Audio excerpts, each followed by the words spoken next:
Assalamualaikum warahmatullahi wabarakatuh. Selamat bertemu kembali Ananda semua dalam materi fisika. Kali ini kita akan membahas tentang hukum Newton tentang gravitasi.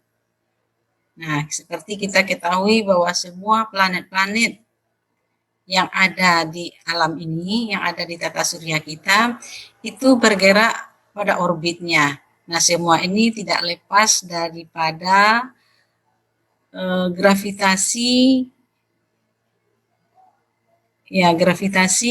matahari. Nah, begitu juga dengan bulan. Bulan beredar mengelilingi bumi, itu tidak lepas dari peran gravitasi bumi. Nah, Newton sudah menjelaskan beberapa hal tentang rahasia daripada alam semesta ini.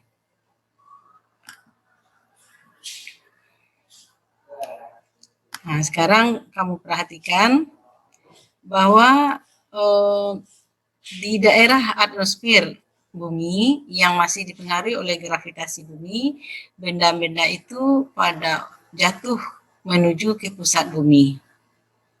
Ya.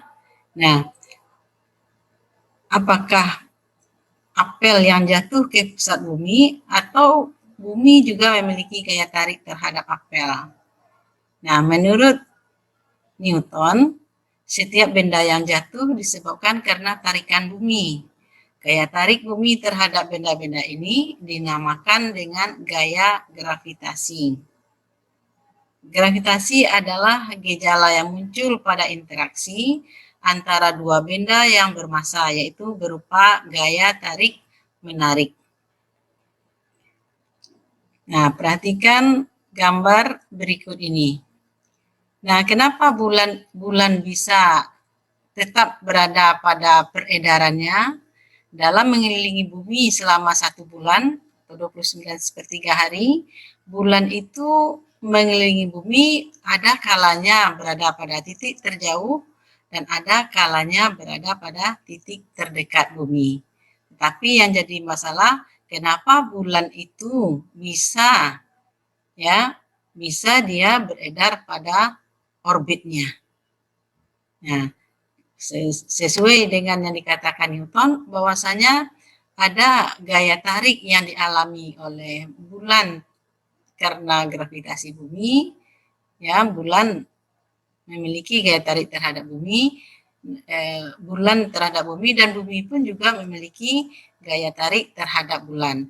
Besarnya gaya tarik menarik antara bulan dengan bumi itu sama dengan gaya tarik menarik antara bumi dengan bulan. Nah, perhatikan juga contoh ini. Ya. Ada beberapa buku yang menjelaskan bahwasanya bulan itu tidak jatuh ke bumi karena ada gaya sentrifugal,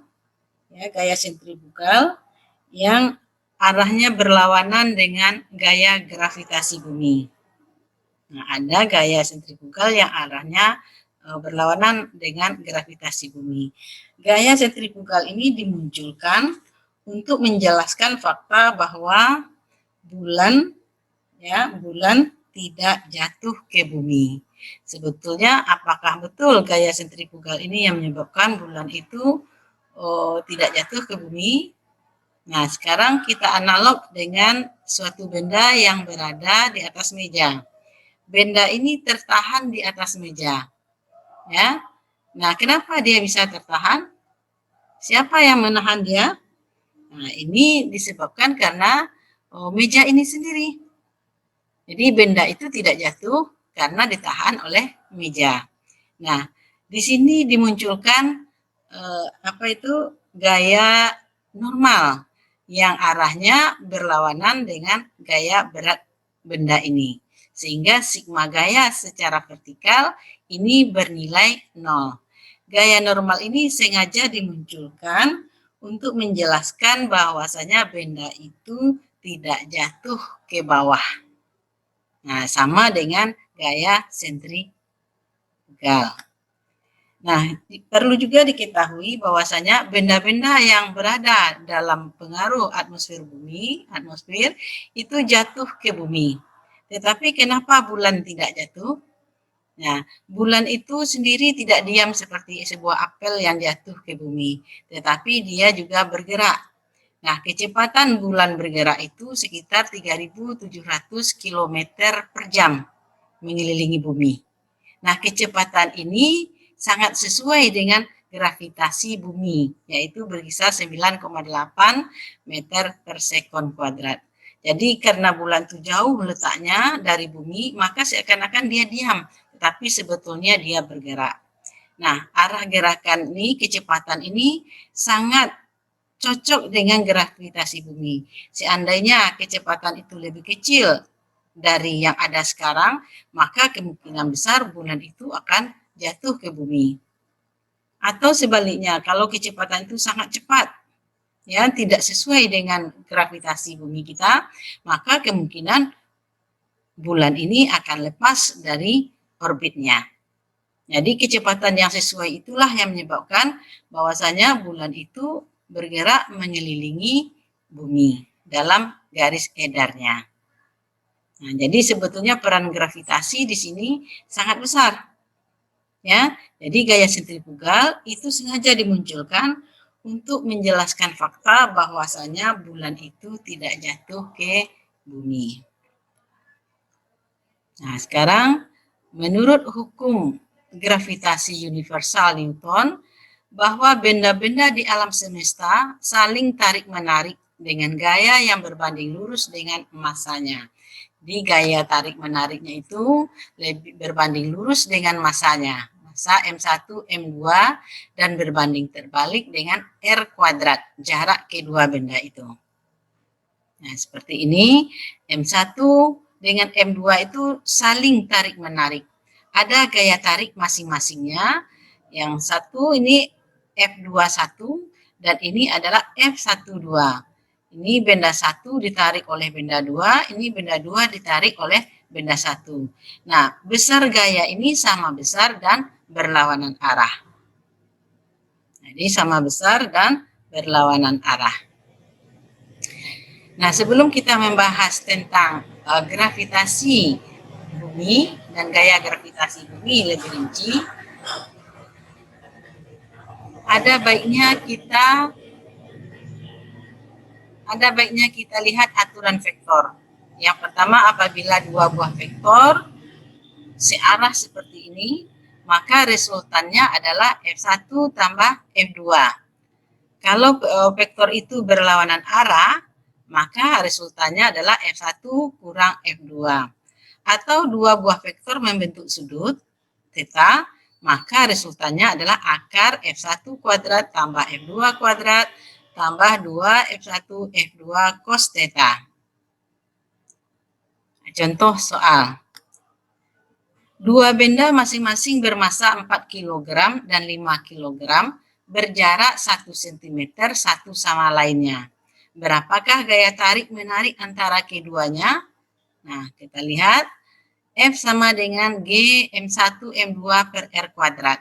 Kita masukkan nilainya, maka kita dapatkan bahwa gaya tarik-menarik antara keduanya adalah 13,146 kali 10 pangkat 6 Newton.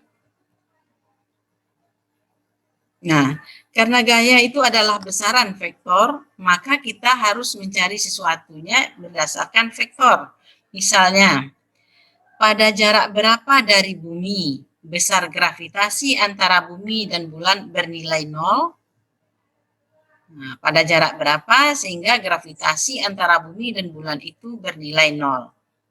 Nah, untuk itu kita umpamakan, misalnya dia berada pada jarak, kita umpamakan berada di A, jaraknya itu X terhadap bumi, sehingga A ini terhadap bulan adalah R kurang X.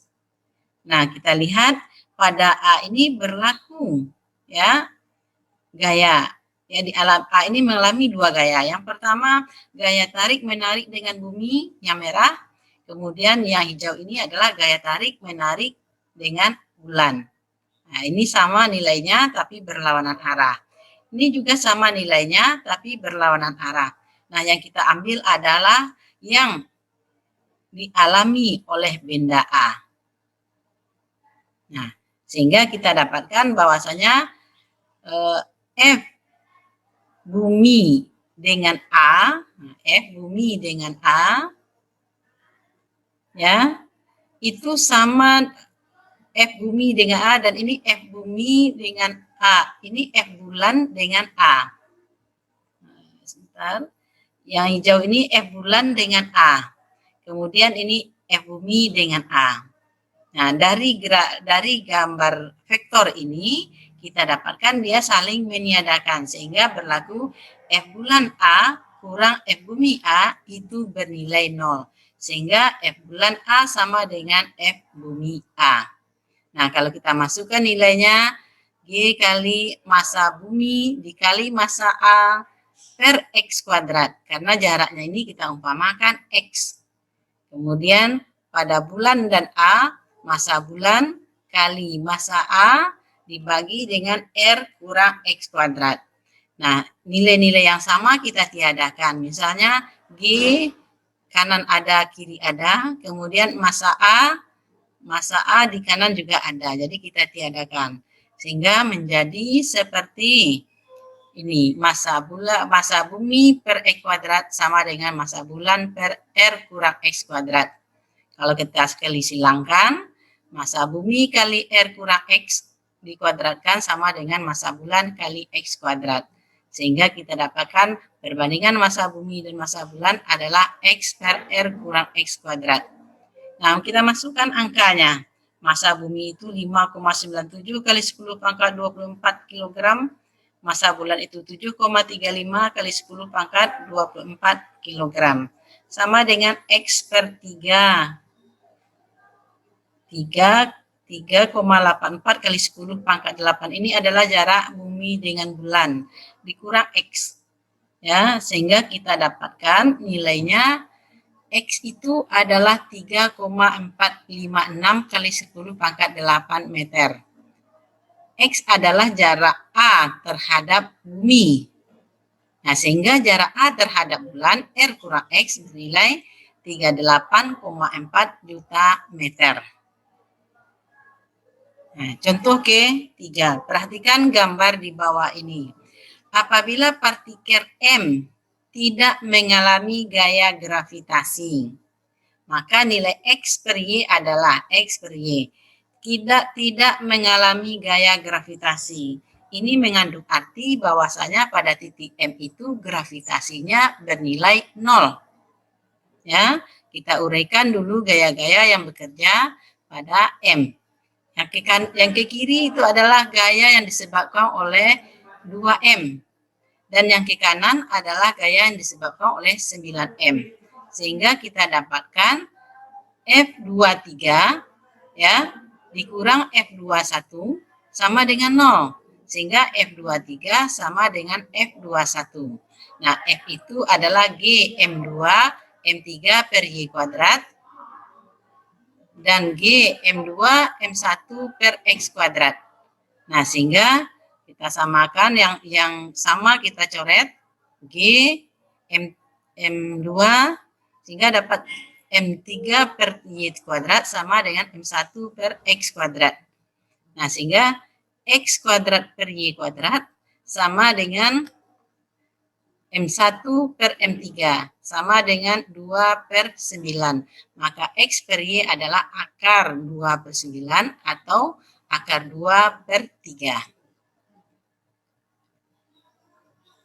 Soal keempat. 3 benda A, B, dan C membentuk segitiga sama sisi.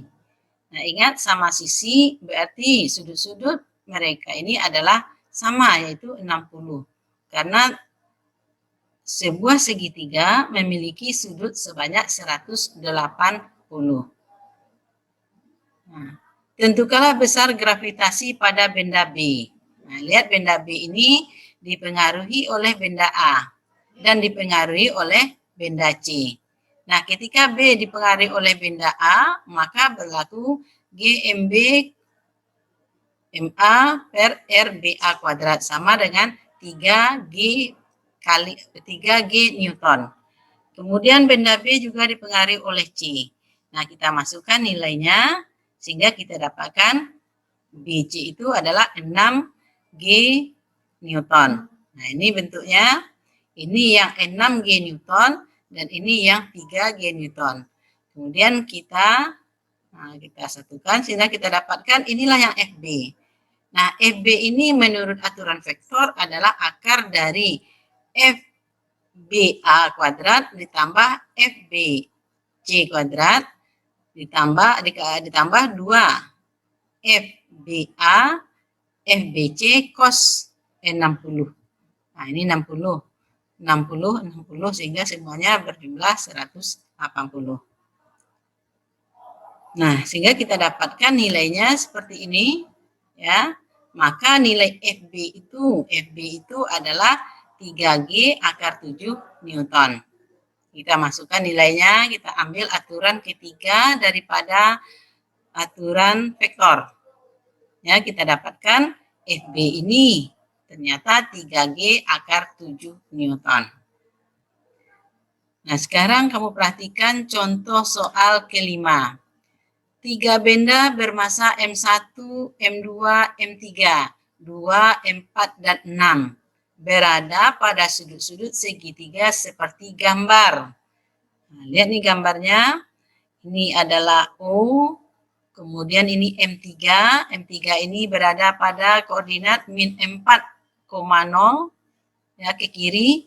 Kemudian ini 0,3 ke atas. Sehingga kita tahu jaraknya M1 terhadap M2 itu jaraknya 3. Kemudian M3 terhadap M2 itu jaraknya 4. Nah, sehingga kita dapatkan bahwasanya F12 ini berarti antara M1 dengan M2. Kita dapatkan nilainya G kali M1 M2 per R12 kuadrat. G kali 2 kali 4 bagi 3 kuadrat, 8/9G. Kemudian F32 kita dapatkan nilainya dengan cara yang sama, yaitu 6/4G. Masukkanlah M3-nya berapa, M2-nya, kemudian jaraknya. Jaraknya ini berarti ini kalau koordinatnya min 4,0, maka jaraknya adalah 4. Karena jarak itu adalah besaran skalar. Kita tidak butuh nilai negatif atau positifnya. Karena semuanya tidak berpengaruh. Sehingga gaya 32 menjadi 6/4G. Nah, kita masukkan nilainya F12 kuadrat ditambah F32 kuadrat tambah 2 F12 F32 cos 90. Nah, ini tegak lurus sudutnya ya, maka dia membentuk sudut 90. Kemudian diakarkan, kita dapatkan nilainya cos 90 itu 0. Ya, kita dapatkan nilainya 1,74G. Jadi cos theta ini adalah sudut antara dua vektor ini. Nah, kalau tadi misalnya pada gambar sebelumnya ini adalah membentuk sudut 60, maka kita masukkan nilai 60 yaitu cos 60 setengah. Kemudian berikutnya adalah contoh soal 6. Nah, di manakah benda C harus diletakkan di antara A dan B ini? Kita tidak tahu benda C ini apakah dekat ke B atau dekat ke A, kita tidak tahu. Nah, untuk itu kita umpamakan nilainya C dengan B itu jaraknya X. Karena A dan B itu 200 meter, maka jarak AC menjadi 200 kurang X. Nah, lihat nih. Massa B sama dengan 9 kali massa A. Nah, jadi kalau misalnya benda A dan B resultan gaya di C adalah 0, itu artinya bahwa gaya gravitasi di C itu adalah 0. Sehingga FCA sama dengan FCB. Ya. Masukkan nilainya CA dengan CB, ya, jarak CA 200 kurang X kuadrat, jarak CB X kuadrat, sehingga kita dapatkan nilainya ini. Massa B 9 kali massa A. ya, MC kita coret, G kita coret, sehingga massa B kita masukkan nilainya 9, massa A kita coret, MA-nya kita dapatkan hasil akhirnya seperti ini. Nah, kali silangkan. Kali silangkan 1 kali X kuadrat, 9 kali 200 kurang X dikuadratkan. Nah, sehingga 9/1 sama dengan ini pindah ruas, ini juga pindah ruas ke sini. Nah, dalam matematika, kuadrat ini bisa kita gabung, sehingga kita dapatkan kali silangkan 600 kurang 3X, ya, sama dengan X. Sehingga kita dapatkan X, 4X sama dengan 600, sehingga X sama dengan 150 meter. 150 meter itu kita hitung dari B. Ya, jadi jarak C ke B itu 150 meter.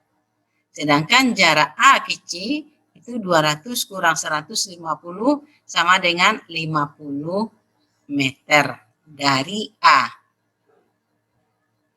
Nah, sekarang kita masuk pada kuat medan gravitasi.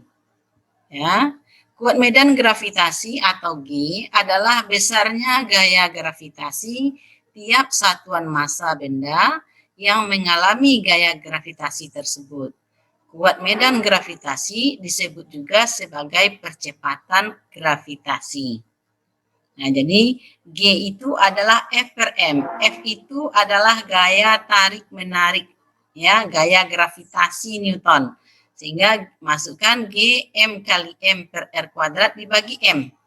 Nah, kita coret M-nya, sehingga tinggal lagi G kali M per R kuadrat. Nah, G kali M per R kuadrat itu besarnya gravitasi. Nah, perhatikan nilai daripada G. Kalau kita bawakan ke bumi kita, ya, jarak antara kutub utara dengan kutub selatan, ya, kutub utara dengan kutub selatan itu lebih dekat jika dibandingkan dari barat timur. Ini utara, ini selatan, barat timur.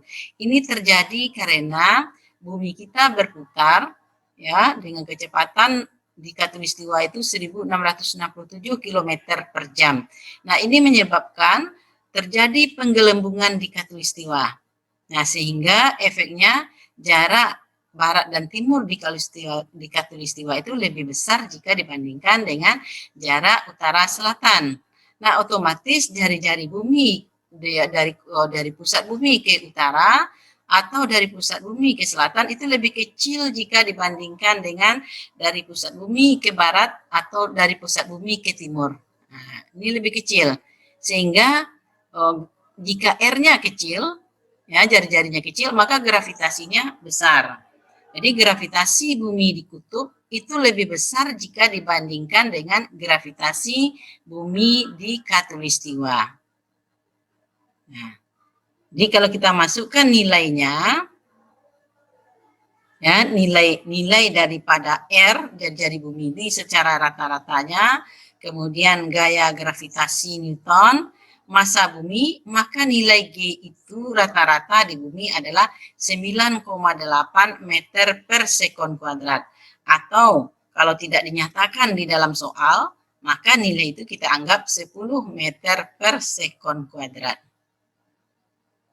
Nah, sekarang bagaimana gaya gravitasi pada benda yang dialami oleh benda di titik A, ya, setinggi H dari permukaan. Jadi titik A ini, ya, tingginya H dari permukaan bumi. Nah, sedangkan bumi memiliki jari-jari R besar. Hingga kalau kita lihat gravitasi yang dialami oleh A itu adalah Gm bumi per R kuadrat, di mana R itu adalah R tambah H. Ya. Nah, sehingga kalau kita bandingkan gravitasi di A dengan gravitasi di permukaan bumi, ya, nah ini kita bandingkan, maka nilainya adalah R kuadrat per R tambah H dikuadratkan. Sehingga gravitasi A adalah R kuadrat per R tambah H dikuadratkan kali gravitasi yang berada di permukaan bumi. Nah, gravitasi itu adalah besaran vektor. Jadi penyelesaiannya, ya, kalau harus juga dalam bentuk vektor. Contohnya soal nomor 1. Pada titik A dan titik B, dari sebuah segitiga sama sisi ABC, ingat sama sisi berarti semua sudutnya sama, ya, semua sisinya sama. Karena segitiga sudutnya adalah 180, maka berarti masing-masing sudut ini adalah 60 derajat. Ya, 60 derajat. Nah, kita lihat, jika M1 dan M2 sama, kuat medan gravitasi di titik C oleh salah satu adalah satu benda adalah G. Tentukanlah kuat medan gravitasi di titik C.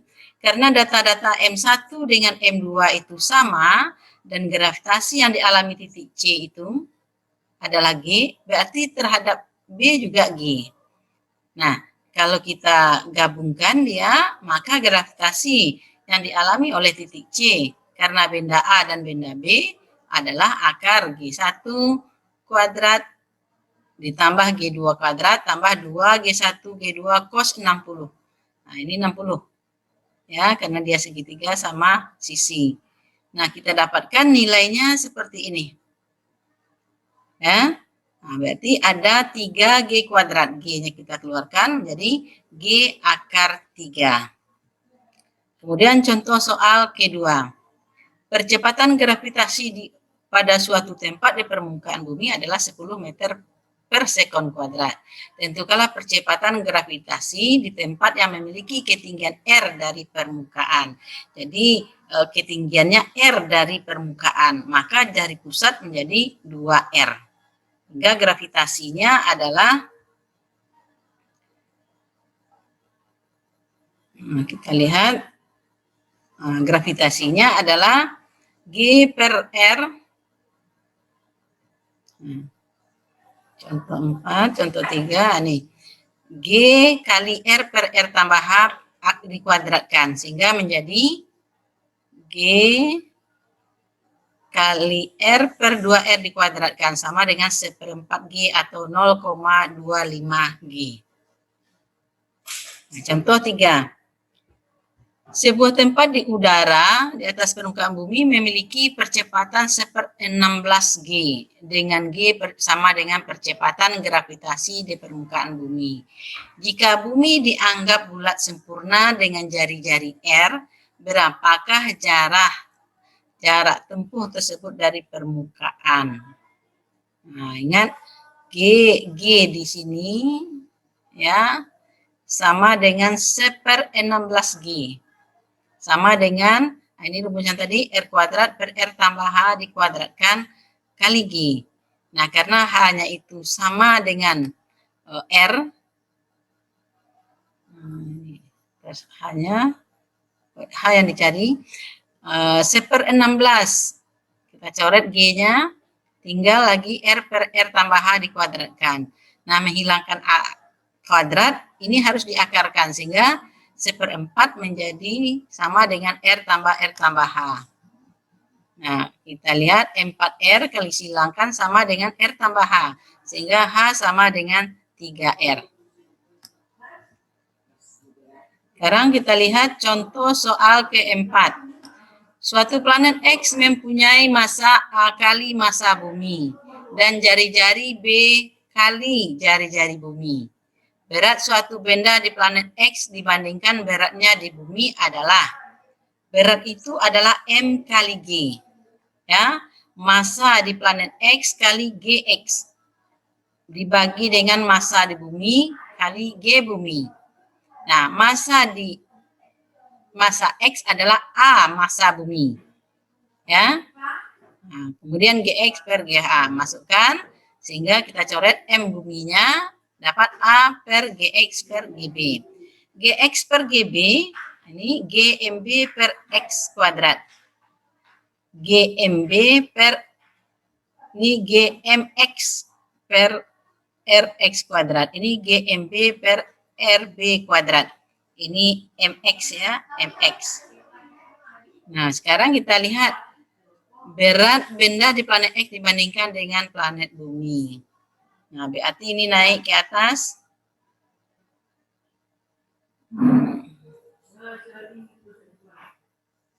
Nah, kita lihat ini. Kita dapat Gx per GB ini, kita dapatkan nilainya adalah 1 per B kuadrat.